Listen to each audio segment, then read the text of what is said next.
नमस्कार, आप देख रहे हैं किसान इंडिया और मैं हूं आपके साथ पारुल यादव। दिसंबर का महीना शुरू हो चुका है और साथ ही सर्दी भी अब कहर बरपाने लगी है। हालांकि कई राज्यों में बारिश का सिलसिला अब भी जारी है। भारतीय मौसम विज्ञान विभाग ने कई राज्यों में दिसंबर के पहले ही हफ्ते में भारी बारिश का अलर्ट जारी कर दिया है। ऐसे में चलिए देश के जाने माने weather expert doctor SN Pande ji से जानते हैं कि आने वाले 24 से 48 घंटों में मौसम का क्या हाल रहने वाला है।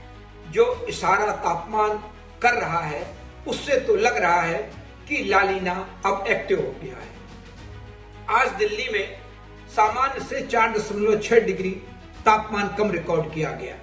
इसी तरह हरियाणा के में कई जगह 4 डिग्री से 7 डिग्री सामान्य से कम तापमान रिकॉर्ड किए गए।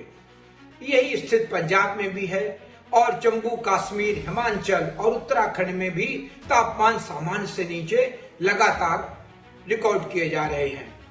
मध्य प्रदेश भी लगातार नवंबर से तापमानों में गिरावट है और वहां भी सामान्य से कम तापमान रिकॉर्ड किए जा रहे हैं।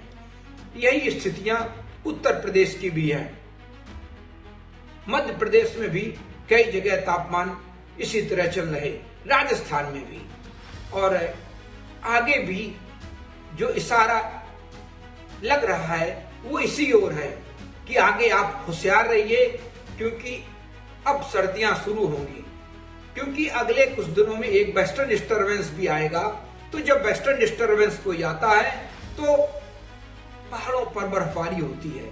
अगर सशक्त होता है तो नीचे पहाड़ियों पर भी बर्फबारी हो जाती है, और अगर कमजोर होता है तो ऊंची पहाड़ियों पर बर्फबारी होती है। इसके बाद जो उत्तर पश्चिमी हवाएं आती हैं वो गंगा के मैदानी भागों में पूरे उत्तर भारत में सिरहन पैदा करती हैं। तो अभी भी अब संभावना आगे ऐसी देखी जा रही है कि दिसंबर सर्द दिसंबर जाएगा और तापमान ज्यादातर सामान्य से नीचे दर्ज किए जाएंगे।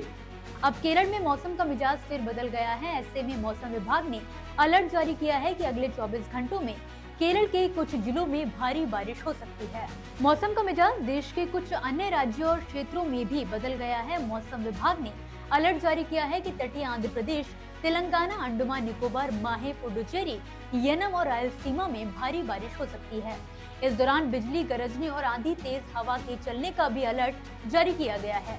दित्वा नाम का साइक्लोन था, अब वो डिप्रेशन में तब्दील हो गया है और थोड़ा कमजोर भी हो गया है, लेकिन अभी भी उसका असर पश्चिम बंगाली खाड़ी और मध्य बंगाली खाड़ी, उत्तर तमिलनाडु, पांडिचेरी, आंध्र प्रदेश के तट और इस समय चेन्नई से 30 किलोमीटर दूरी पर है वो, तो उसका भी असर रहेगा।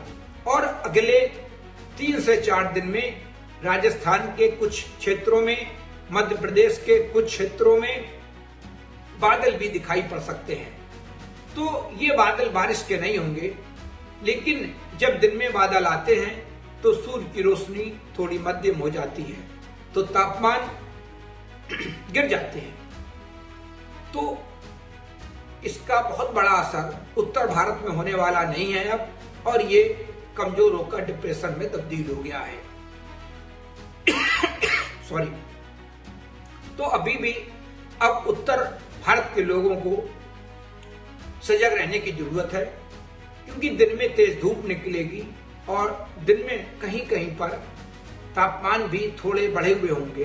तो दिन में जब लोग निकलते हैं तो कपड़े नहीं पहनते हैं, और शाम को जब वापस वो अपने घरों को लौटते हैं तो उन्हें सर्दी लगने की संभावना बनी रहती है।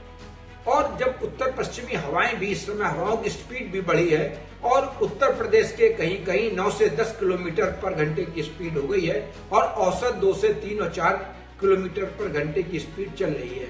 तो इसकी वजह से राष्ट्रीय राजधानी क्षेत्र और बाकी जगहों पर थोड़ी प्रदूषण में भी राहत मिलने की संभावना है। अभी आगे भी सर्दी बनी रहेगी, तापमान गिरेंगे। मैं हूं मौसम विशेषज्ञ डॉक्टर SN सुनील पांडे, कानपुर से। नमस्कार।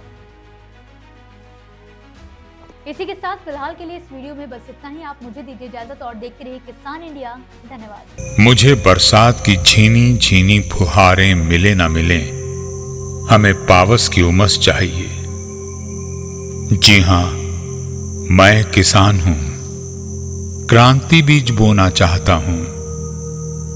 मुझसे अभी सावन भादों, क्वार कार्तिक या फागुन की बातें मत करो।